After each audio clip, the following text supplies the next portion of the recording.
என் இனிய அன்பு உள்ளங்களே, உங்கள் அனைவருக்கும் என் அன்பான வணக்கம். முள்ளாய் தீண்டும் காதல் நாவல் பகுதி 14. வாங்க தொடர்ந்து கதையை கேட்கலாம். சமையல் அறைக்குள் நின்று வேகமாக சமையல் வேலையை செய்யும் போது இடையிடையே சமையலறை ஸ்லாபின் மீது இருக்கும் அந்த பொருள் மீது அத்விதா விழிகள் பட்டு திரும்பியது. அவள் நினைவுகள் பின்னோக்கி நகரவும் ஆரம்பித்தது.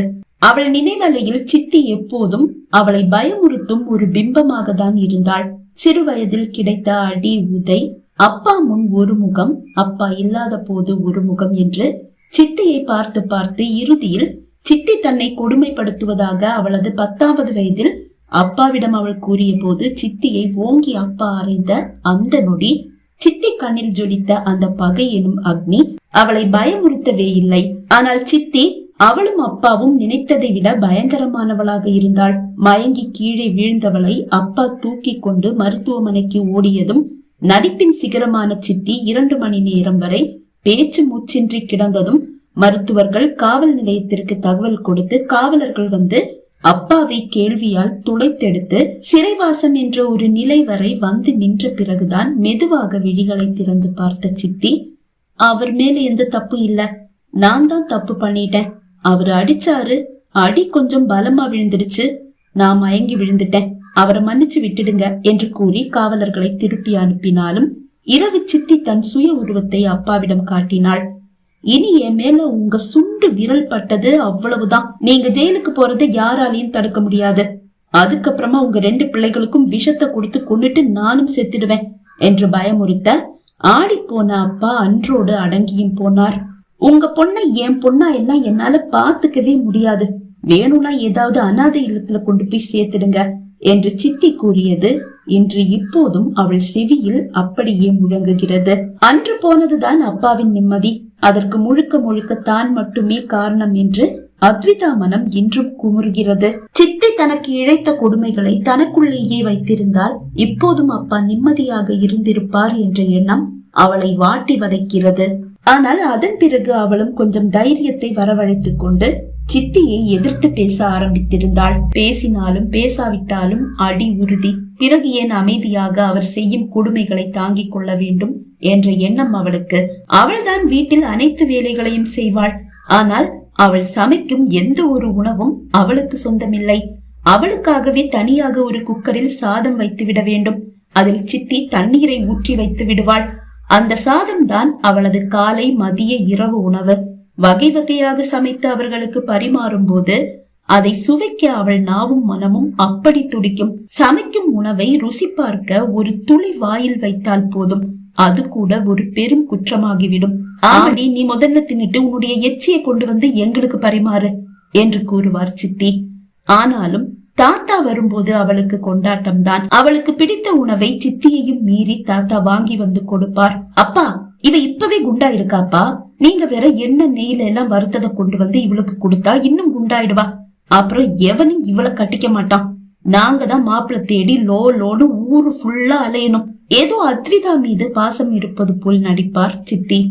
என்னதான் சித்தி அவளுக்கு உண்ண பழைய சாதம் மட்டும் கொடுத்தாலும் அவள் நாளொரு மேனி பொழுதொரு வண்ணமாக ஒரு அழகு சிலையாக உருமாறிக் கொண்டிருக்க பொறாமையின் உச்சத்தை தொட்ட சித்தி அவள் முகத்தில் தென்பட்ட முகப்பருவை கண்டதும் அதை தனக்கு சாதகமாக பயன்படுத்தி கொள்ள முடிவு செய்து, அடடா, இங்க பாருங்க, உங்க பொண்ணுக்கு முகப்பரு வந்துருச்சு, முகமே அசிங்கமாயிடும், முகப்பரு போற மாதிரி ஏதாவது கிரீம் இருந்தா வாங்கிட்டு வந்து உங்க பொண்ணுக்கு கொடுங்க என்று கூற அப்பா வியப்போடு சித்தியை பார்க்க, என்ன அப்படி பாக்குறீங்க, அவ மேல திடீர்னு பாசம் எல்லாம் வரல, அவ அழகா இருந்தா 5 காசு செலவில்லாம நல்ல ஒரு வரன் அவளுக்கு அமையும், நமக்கும் லாபம் தானே, இப்ப ஒரு 1000-2000 செலவானா என்ன, பரவாயில்ல என்று கூற அப்பாவும் முகப்பரு போக வேண்டும் என்று தேடி தேடி ஒரு சிறு டப்பாவில் கிரீம் ஒன்றை வாங்கி வந்து அத்விதாவுக்கு கொடுத்தார். மானசாவுக்கும் சேர்த்துதான் வாங்கி வந்தார்.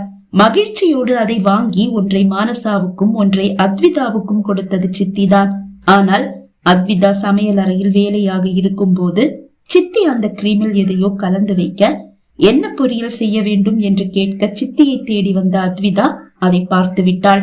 பயந்து போனவள் சித்தி கண்ணில் சிக்காமல் திரும்பி வந்து விட்டாலும் மானசாவின் அறைக்குள் சித்தி ரகசியமாக செல்வதை கண்டு அவர் பின்னால் வந்தவள் அறை வாசலில் நின்று சித்தி அவளிடம் பேசுவதை கவனித்தாள்.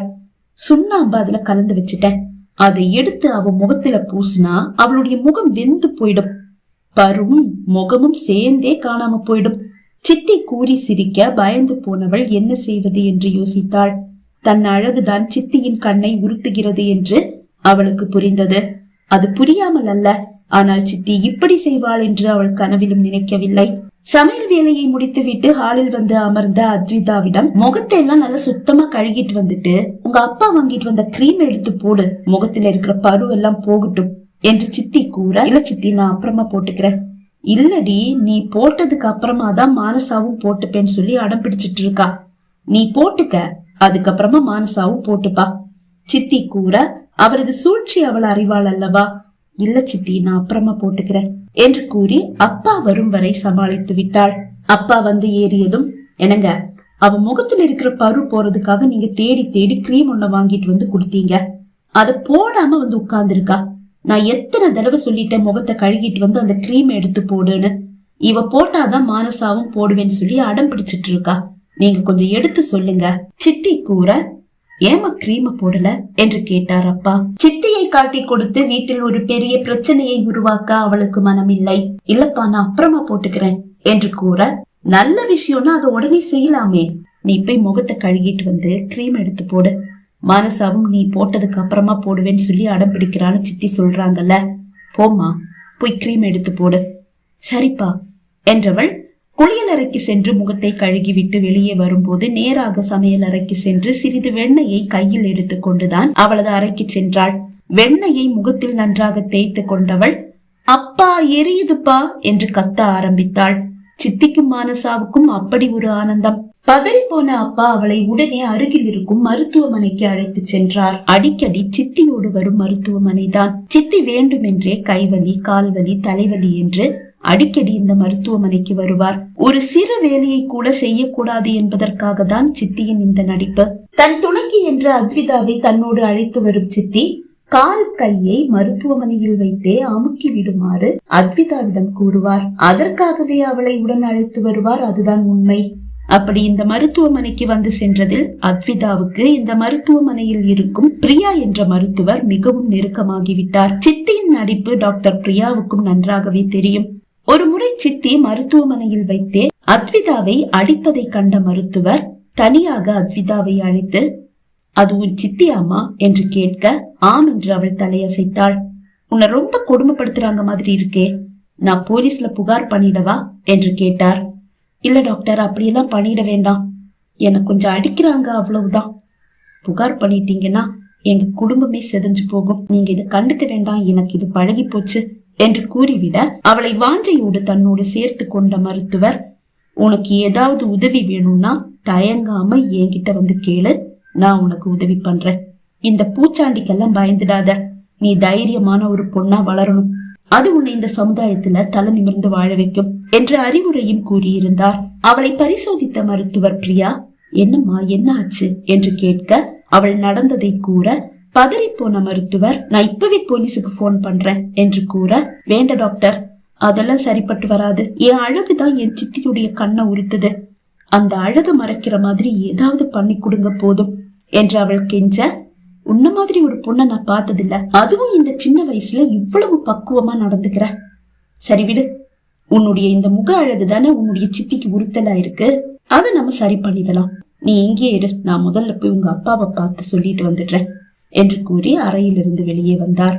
உங்க பொண்ணு ஏதோ கிரீம் போட்டிருக்கா, அது அவளுடைய முகத்துக்கு அலர்ஜியா போயிருக்கு, முகம் எல்லாம் வீங்கி போச்சு, எனக்கு ஒரு நாள் அவ இங்கேயே இருக்கட்டும், உங்க பொண்ணு நீங்க நாளைக்கு வீட்டுக்கு கூட்டிட்டு போலாம் என்று கூற, பதறி போன அப்பா அழ ஆரம்பித்து விட்டார். முகத்துல பரு இருக்குன்னு அது போறதுக்காக நான் தான் தேடி தேடி ஒரு கிரீமை வாங்கிட்டு வந்து கொடுத்தேன், அது இப்படி ஆகும்னு நான் கனவுலையும் நினைக்கல. பரிதாபமாக அவரை பார்த்த மருத்துவர், என்ன பண்றது, சில சமயங்கள்ல இப்படி எல்லாம் நடக்கிறது உண்டு, அதை நினைச்சு நீங்க கவலைப்பட வேண்டிய அவசியம் இல்ல என்று கூறிவிட்டு அறைக்குள் வந்தார். யாரையோ அழைத்து ஏதோ கூற சில நிமிடங்களில் ஒரு இளைஞன் ஒரு பார்சலை கொண்டு வந்து அவரிடம் கொடுக்க, அதை வாங்கி மேஜை மீது வைத்தவர் அதை பிரித்தார். அதில்தான் ரப்பரால் செய்யப்பட்ட இந்த பொருட்கள் இருந்தன. என்னுடைய சிஸ்டர் சினிமா துறையில வேலை பாக்குறாங்க, அவங்க கிட்ட இருந்துதான் இதை கேட்டு வாங்கி இருக்கேன், இது உன்னுடைய அழக மறைக்க உதவும் என்று கூறியவர் அந்த பெட்டியில் இருந்து ஒரு கிரீமை வெளியே எடுத்தார். அந்த கிரீமை அவளது முகத்தில் அவர் தடவ அவளது சருமம் கருப்பு நிறமாக மாறிவிட்டது. அதன் பிறகுதான் அவளது நெற்றி, கன்னம், மேல் உதடு, கீழ் உதடு, கண் இமை என்று ஒவ்வொரு இடத்திலும் அந்த ரப்பர் பொருட்களை எடுத்து ஒட்ட வைத்தார். இப்போது அவள் முகம் வீங்கி போன ஒரு முகமாக மாறிவிட்டது. இனி உன்னுடைய இந்த அழகு உன் சித்தியுடைய கண்ணை உரித்தாது, நீ நிம்மதியா இருக்கலாம், உன்னுடைய அழகுக்கு எந்த பாதிப்பும் இல்லை என்று கூறி அப்பாவோடு அனுப்பியவர் இன்று வரை அவளுக்கு உதவி செய்து கொண்டுதான் இருக்கிறார். அதன் பிறகு அவளது அழகு சித்தியின் தூக்கத்தை கெடுக்கவில்லை. அவளது அழகு குறைந்த பின் சித்தி ஒருவித நிம்மதியை உணர்ந்ததாலோ என்னவோ அவளை அடிப்பதை சிறிது குறைத்து கொண்டு தீவிரமாக உருவகேலி செய்ய ஆரம்பித்து விட்டாள். ஆனால் அது எதுவும் அத்விதாவை பாதிக்கவில்லை. இப்படியெல்லாம் இருக்கும் போதும் வீட்டு வேலைகள் அத்விதா தலையில்தான். ஆனால் அவளுக்கு பழைய சோறு மட்டுமே, ஊறுகாய் கூட கிடையாது. அதை ரகசியமாக அப்பாதான் வாங்கி வந்து அவளுக்கு கொடுப்பார். அது சித்திக்கு தெரியாமல் இல்லை. போனால் போகட்டும் என்று விட்டுவிட்டார், அவ்வளவுதான். இதோ இன்றும் தன் அழகை மறைத்து உருவ கேலியை சுமந்து வாழ்ந்து கொண்டிருக்கிறாள் அத்விதா. சமையலை முடித்தவள் ஹாலில் நடந்தேறும் நிகழ்வுகள் எதையும் அறியவில்லை. டிவி பார்க்கலாம் என்று டிவி ரிமோட்டை கையில் எடுக்கும் போது அதன் மீது வைக்கப்பட்டிருந்த அத்விதா கைப்பையை சற்று நகர்த்தியவனுக்கு வியப்பு. அவளது கைப்பை தடிமனாக இருக்கும் அளவு கனமாக இல்லை. மனதில் சந்தேகத்தின் வித்து வீழ்ந்து அது முளைவிட்டிருக்கும் இந்த நேரத்தில் அவளது கைப்பை அவன் சந்தேகத்தை மேலும் தூண்ட, இதுல அப்படி என்னதான் இருக்கு என்று தனக்கு தானே கேட்டுக்கொண்டவன் அதை அறியும் ஆவலில் அவள் கைப்பையை எடுத்து திறந்து பார்த்தான். சில 500 ரூபாய் தாள்கள், ஒரு சிறு கிரீம். சில நாட்களுக்கு முன்பு டீப்போயின் அடியில் இருந்து அவனுக்கு கிடைத்த அந்த ரப்பரால் செய்யப்பட்ட பொருள், அதுவும் பல வடிவில் இருக்கிறது. என்ன இது? இதைய டீப்போயில இருந்து சட்டனை எடுத்துட்டு எனக்கு தெரியாம மறைச்சு கொண்டு போனா? அவனுக்கு புரியவில்லை. அதில் கண்ணிமை வடிவிலும் 4-5 பொருட்கள் இருக்கிறது. புரியாமல் அவன் விழித்துக் கொண்டிருக்க, சார் சாப்பிடலாமா? சமையலறை வாசலில் வந்து எட்டி பார்த்தபடி அத்விதா கேட்க, ஆம் என்றவன் அவள் சமையலறைக்குள் மறைந்ததும் அவளது கைப்பைக்குள் அனைத்து பொருட்களையும் திணித்துவிட்டு அதை சிப்பு போட்டு மூடி வைத்துவிட்டு எழுந்து கை கழுகி விட்டு உணவு மேஜையின் முன்னால் வந்து அமர்ந்தான். உணவை எடுத்து வந்து வைத்துவிட்டு வழக்கம் போல் அவனிடமிருந்து ஒரு இருக்கை தள்ளி அமர்ந்தாள் அத்விதா. ஏன் பக்கத்துல உட்கார்ந்த ஏதாவது ஒட்டிக்குமா என்று கேட்டான். இல்ல, தட்டாம முட்டாம வசதியா உட்கார்ந்து சாப்பிடலாமே என்றவளை ஆழமாக பார்த்தான். என்ன அப்படி பாக்குறீங்க? எல்லாத்துக்குமே உங்ககிட்ட ரெடியா ஒரு பதில் இருக்கே, அதுதான் பார்த்தேன். இல்லாம எப்படி? உடம்பு முடியாம இருக்கும் போது என்ன அப்படி பாத்துக்கிட்டீங்க? அப்ப கூட உங்க கை என் மேல அங்க இங்க விளையாடிச்சு. இப்ப நான் தள்ளி இருக்காட்டி அது எனக்கு வினையாயிடுமே. தனக்குள் கூறிக்கொண்டவள் உணவை எடுத்து பரிமாற அவன் உண்ண ஆரம்பித்தான். அவளும் தான் சமைத்த உணவை ரசித்து உண்ண ஆரம்பித்தாள். உண்டு எழும்போது அவளது தடிமனான கண்ணிமை மீது அவன் விழிகள் சிக்கி நின்றன. அதில் ஏதோ ஒரு செயற்கையை அவன் உணர்கிறான். சட்டென்று அவள் கைப்பைக்குள் இருந்த அந்த பொருட்கள் அவன் நினைவில் வந்து நின்றது. கண்ணிமை வடிவில் இருந்த அந்த பொருள், அதுதான் இப்போது அவன் கண்முன் வந்து நிற்கிறது. அதை கையில் எடுக்கும் போது அது பசை போல் கையில் ஒட்டி கொண்டது. இழுத்துதான் அதை தன் கையில் இருந்து அகற்றினான். இப்போது அவன் விழிகள் அவளது கன்னம், உதட்டின் கீழ் மேல் பகுதி என்று ஒவ்வொன்றையாக ஆராய துவங்கியது. ஆம், இந்த வடிவிலான ரப்பர் பொருட்கள் அல்லவா அவள் கைப்பைக்குள் இருக்கிறது. அமைதியாக அவள் உண்ணுவதை கண்டவன் எதுவும் பேசாமல் கை கழுகிவிட்டு அவளுக்காக வாங்கி வந்த மருந்து கவரை எடுத்துக்கொண்டு மாடிக்கு சென்று விட்டான். உணவை முடித்தவள் தன் மருந்துகள் அடங்கிய காகித பையை தேடினாள். காணவில்லை. செல்லை எடுத்து ருத்ரனை அழைத்தாள். சார், மருந்த காணோம் அவள் கூற, நான் எடுத்துட்டு வந்துட்டேன், நீ தண்ணியை மட்டும் எடுத்துட்டு மாடிக்கு வா. இல்ல சார், இங்க கொஞ்சம் வேலை இருக்கு, வீட்டை சுத்தம் செய்யணும். பரவாயில்ல, அது அப்புறம் பாத்துக்கலாம், நீ மேல வா. ஓகே சார் என்றவள் கைப்பை செல் இரண்டையும் எடுத்துக்கொண்டு மாடிக்கு வந்தாள். அவள் சாப்பிட வேண்டிய மருந்துகளை அவனே எடுத்து கொடுத்தான். அதை வாங்கி உண்டவள் அவன் தன்னையே இமைக்காமல் பார்த்து கொண்டிருப்பதை கண்டு ஏதும் தன் முகத்தில் தவறாக இருக்கிறதா என்ற சந்தேகத்தோடு தன் முகத்தை தொட்டு பார்த்தபடியே, ஏன் சார் அப்படி பாக்குறீங்க என்று கேட்டாள். பதிலாக உயர்ந்த அவன் கரம் அவள் இடையை சுற்றி வளைத்து தன்னோடு சேர்த்தது. சார், என்ன பண்றீங்க என்று கேட்டு விலகிச் செல்ல முயன்றவளை இழுத்து இன்னும் தன்னோடு சேர்த்து கொண்டவன், உன்கிட்ட ஏதோ சில செயற்கை இருக்கே என்றான். அவள் இதயம் ஒரு நொடி நின்று துடித்தது.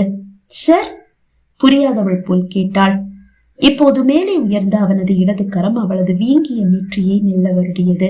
அவள் விழிகளில் டன் டன்னாக அதிர்ச்சி. என்னாச்சு? விழி பிதுங்கி வெளியே வர்ற மாதிரி இருக்கே.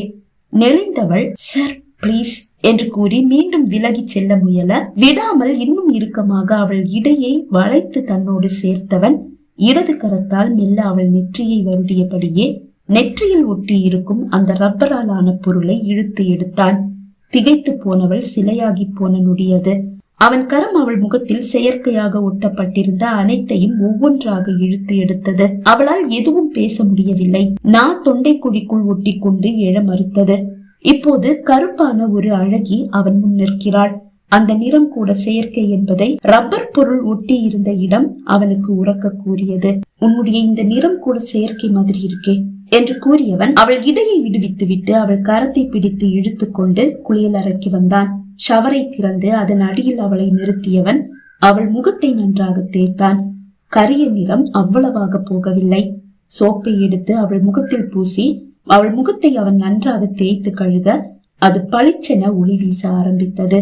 நீரில் நனைந்து நிற்பவளின் உடலோடு ஒட்டி கிடக்கும் அவளது உடை அவள் உடல் அழகை இன்னும் அழகாக காட்டியது. அவளது மொத்த அழகையும் வியப்போடு பார்த்தவன் கரத்தை உயர்த்தி அவளது அழகிய முகத்தை மெல்ல வருடினான். ஷவரின் அடியில் ஆடாமல் அசையாமல் அதுவரை நின்று கொண்டிருந்தவள் சட்டென்று கை உயர்த்தி அவன் கைக்கு தடை போட்டாள். இந்த அழகு உங்களுக்கு சொந்தமில்லை சார். நான் தான் சொன்னேனே, நான் சன்னியாசியாக விரும்புறேன். அதனாலதான் என்னுடைய அழகு எந்த ஒரு ஆண்மகனையும் ஈர்க்கக்கூடாதுன்னு இதை இத்தனை நாள் மறைச்சு வச்சிருந்தேன். என்னை கலங்கப்படுத்திடாதீங்க சார் பிளீஸ் என்று கூறினாள். அவன் கையை சட்டென்று இழுத்து கொண்டான். அவள் வெளியே வந்து டவல் ஒன்றை எடுத்து துடைக்க ஆரம்பித்தாள். அவள் பின்னாலேயே வந்தவன் உன்னுடைய முடிவுல எந்த மாற்றமும் இல்லையா அத்விதா என்று கேட்டான். இல்லை என்று தலையை மட்டும் அசைத்தவள் மாற்று உடையை எடுத்துக்கொண்டு குளியல் அறைக்குள் சென்று மறைந்தாள். பகுதி 14 நிறைவடைந்தது. பகுதி 15 உங்களை சந்திக்கும் வரை விடைபெறுகிறேன். நன்றி, வணக்கம்.